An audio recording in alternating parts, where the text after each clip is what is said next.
Continuing our reading in Hellbent for Election by Phyllis Speschock. This time it's chapter 13. We came out of the church in time to see Uncle Grim toddle like an ancient apteryx up the front walk, glancing at his watch and mumbling to himself. Alexis smiled. For several minutes we walked in silence. Finally I asked, "Am I off probation?" He turned to me and nodded, flecks of glitter sprinkling from his head as the sunlight caught the motion. "You are," he said cheerfully. "Erupt to your heart's content." "I had no intention of erupting," I said impatiently. "I was going to ask what you thought of them, including Uncle Harsh's prayer. If that wasn't a clear case of judging, in fact, diabolically wishing to heap coals on my head." "I admit," said Alexis, "there's room for improvement." "Improvement?" I roared. "Can't you see what each one of them is doing? Oh, they believe in him, all right. But then they promptly set about creating images in their own likenesses, mongrel gods crossbred between misapplied excerpts from the guidebook and projections of their own characteristics. Mind you, I don't say qualities, because the very word implies some good, and the characteristics which dominate most of them, and which they seem for some adverse reason to want to find excuse for and to worship, are not even remotely akin to good. Take Uncle Crafty, always wanting to beat someone out, for instance. A Cousin Fancy, always putting on emphasis on position. Cousin Hasty, spreading himself so thin he only half does everything. You see what I mean, Alexis? They are like artists who paint self-portraits and then set them on the shelf and stand back and say, 'You are my God.' You see?" "I see very well, Hellbent," he said mildly. "And I agree with you. It would have taken a great deal of patience to get along with them." "Patience?" I snorted. "Patience indeed. Why are they so stubborn? Why do they insist upon remaining blind to their own narrow outlooks and blundering ways? Don't they honestly know that they hurt people? Or is it that they don't care? I'll make a confession to you, Alexis, an honest and sincere confession. There is nothing more painful than to see a truth objectively and remain incapable of causing others to see it. And that is worse than any hell I can imagine." Alexis stopped walking and turned to look at me. For a moment, that was all he did. Just look at me. Finally, he said, "Is that a park behind me where I heard children laughing a moment ago?" "Yes," I said, looking beyond his shoulder. "Sort of. It's a playground. They are playing tag. They have run around to the other side now." He nodded. "Let's go over there and sit for a while. Children play with an innocent abandon. It reminds me of home." He crossed the street to the playground, and we sat on a green bench and watched half a dozen youngsters romp over the velvet grass, up to the slide, under the swings, and across the parallel bars that were it. After a while, Alexis said quietly, "You were telling me your reason for committing suicide, I believe." I turned and stared at him. "I was no such thing." "Ah, but you were, Hellbent. You had just said that it was worse than any hell you could imagine to recognize a truth and be unable to get others to see it, much less to do something about it. I think that was what you were implying." I stared at him a moment longer and finally said, "All right, if you must know the truth, and of course you already do, the beginning of Uncle Harsh's prayer angered me even more than the last of it. His ruinous and sanctimonious judgment. That bit about one who submitted to sin and violence. In order to submit, one must have been pursued.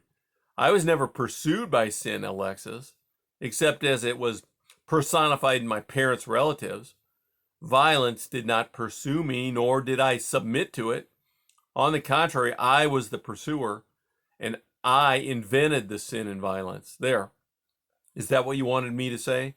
That I deliberately and willfully committed suicide in the hope that such monstrous transgression would absolve him, his promise to me as a believer. In other words, hoping the act of violence would free me to go to hell.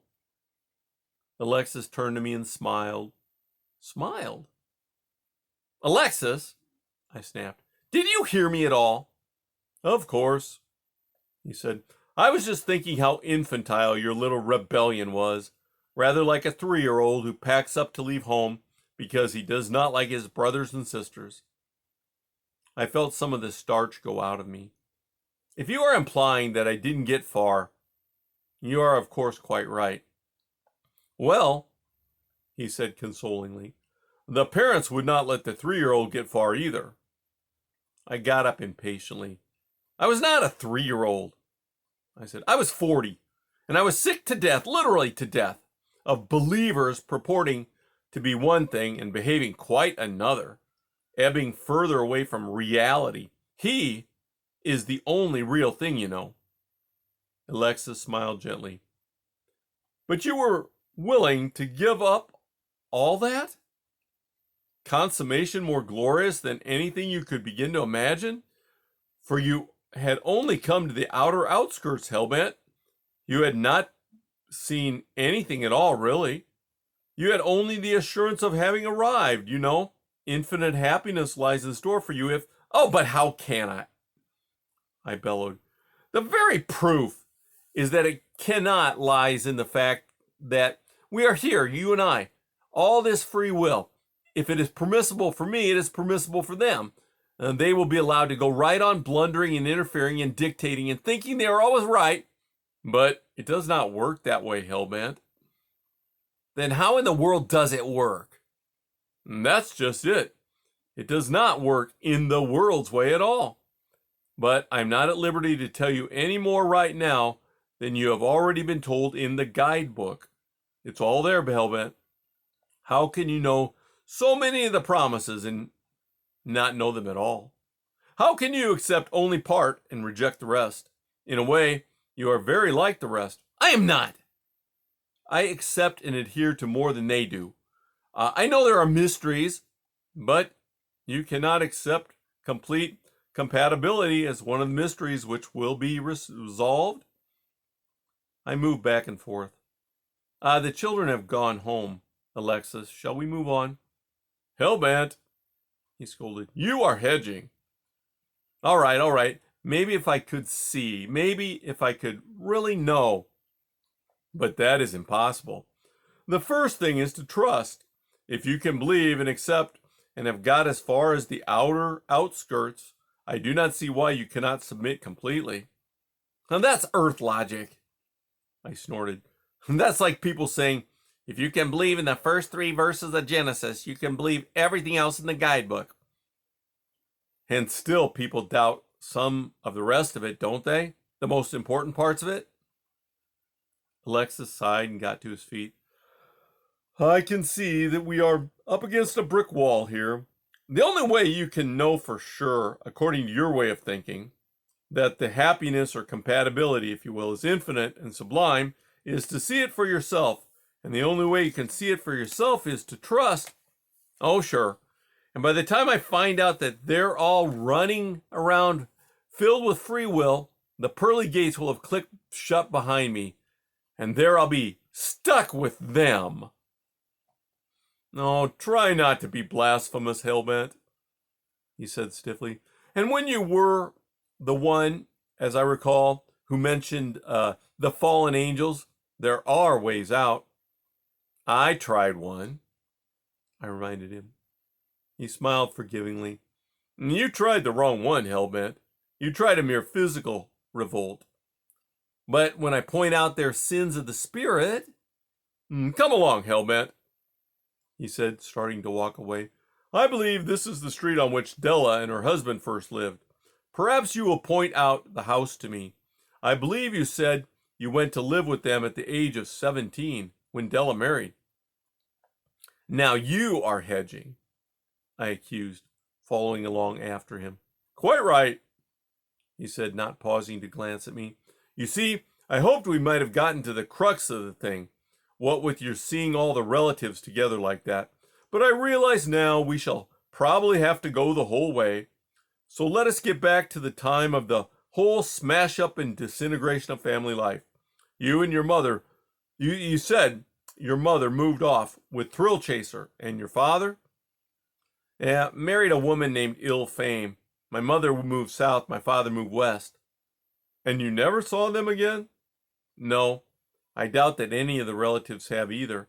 Probably all hearsay. None of them are really interested in any of the others, except to dominate. And you? Have you never wondered? At first, I was too angry and relieved. Later, I wouldn't have known where to start. Did you wonder why they never came to you? Sometimes. But if they could leave me in the first place, why should they be inclined to return? People change. Not the Hellbents. No, Alexis, it was simply a bad mistake all around. Better forgotten. But can you really forget? Really? I shrugged lightly, swishing the air. They could, apparently. So we tried. Della and I. Non-regenerate helped. I can tell you there. Oh, there's the house. It looks deserted. Shall we go in? That's the end of chapter 13.